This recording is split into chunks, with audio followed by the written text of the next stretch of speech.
Hi there guys, it's RMK Outdoors, and today's video is going to be a quick overview and first impressions of the new boots that I have on, the North Face Vectiv Exploris Mid. So I was lucky enough to get my hands on a pair of these. I know there's not much information online or on YouTube or anything like that, so that's why I want to get this out, help you guys decide if they'd be right for you. There's a couple key features on this that I think is going to make it a pretty good boot, so we just have to see. They feel really comfortable off the bat, but we're going to take it on a quick little day hike, nothing crazy, show you guys how it looks, how it performs, tell you guys how it feels, size-wise, everything like that. Go over some of the features and price point and everything, but nothing crazy. The full review will be down the road later on after I use them here in Colorado.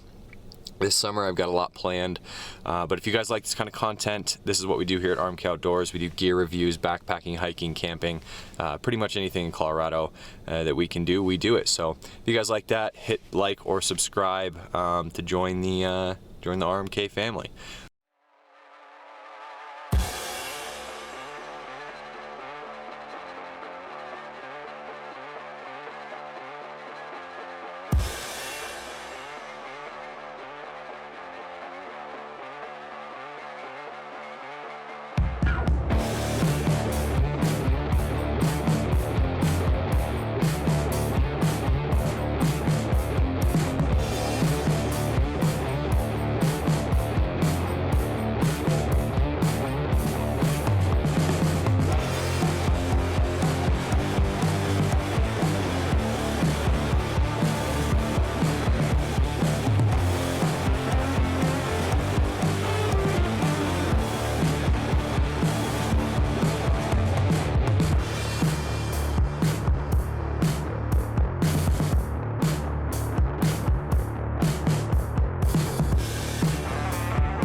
Alright guys, hopefully you enjoyed that. We're gonna go sit down, we're gonna talk about it, give you guys the kind of features and details and stuff like that, and then that'll be it.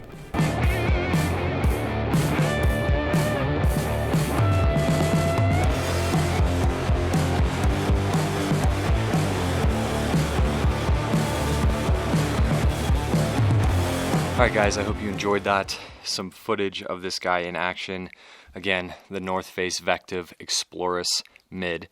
It felt good. It felt, honestly, it felt like some of my other trail running shoes with that kind of big cushioned EVA foam there. Felt like maybe a Hoka. I don't know if you guys are familiar with Hoka, but they kind of do that same rocker, and that's what this Vectiv series from North Face is doing. I felt it. It felt good. It was a nice kind of refreshing hiking boot. It's very lightweight. I think it looks good, which is obviously the most important part.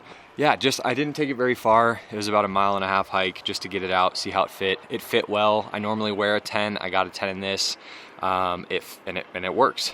Lacing system, it's their Gilly lacing system, they say. Fits well. I never had any problem with it. The tongue is nice and padded. It was able to give me a nice lockdown on that forefoot there. You do have these rivets here, just like most other hiking boots, that it worked well. The lace was kind of tough to get in there, but once I did, I was able to lock it up nice and tight. And then you've got, so their Vectiv is kind of this orange plate here. It's a stability plate, and I did feel it. It felt good. No complaints on that. And then the outsole, we've got 4mm lugs. They worked well. I think it's a good pattern. I mean, most outsoles on hiking boots nowadays are pretty standard. They all work really well. We'll just have to see how durability plays into this on the full long-term review. And heel cup is nice. It's like a molded heel cup here. You've got a pull tab on the back. It is waterproof. It is their FUTURELIGHT membrane, so I assume it's kind of like a Gore-Tex or Event waterproofing membrane. We'll have to do some further testing on that. There was not enough puddles to jump in or creeks to cross, so yeah, first impressions are good, guys. I think this is going to be a pretty sweet boot for a lot of people. The upper on this is a Cordura ripstop, so I love Cordura and I love ripstop. Very excited to see that in there. It's a very basic upper. There's only one overlay here for the laces to hook onto. It's light. It feels really good. price is $170. I think that's probably a fair price for this guy, with the fully waterproof, the kind of bigger cushion. You know, North Face makes good stuff. This is made in China. We'll just have to see how it does. Yeah, if you guys have any other questions, put them in the comments for me. And if you guys like this kind of content, go ahead and hit like or subscribe. That really helps me out here at RMK Outdoors. It's what we do: gear reviews, hiking, backpacking, everything outside here in Colorado. I'm getting a lot of stuff sent my way this summer, which is awesome. And the channel's growing, so if you want to be a part of it, you're more than welcome to join us here. Trying to think if I missed anything else. Probably missed something. Let's see. Let's check my cheat sheet quick. I always forget to talk about this because I work at a running store and part-time, and we always sell insoles to most people because I get a lot of questions about the internal padding of a shoe. This is never padding, but this is an OrthoLite X55 footbed made with 5% recycled rubber content. Look at that. So good job, North Face. But, you know, if you're really serious about hiking long distances, I would always pretty much recommend upgrading this. This is not giving you any sort of arch support. I get that question a lot. You know, how is the arch support?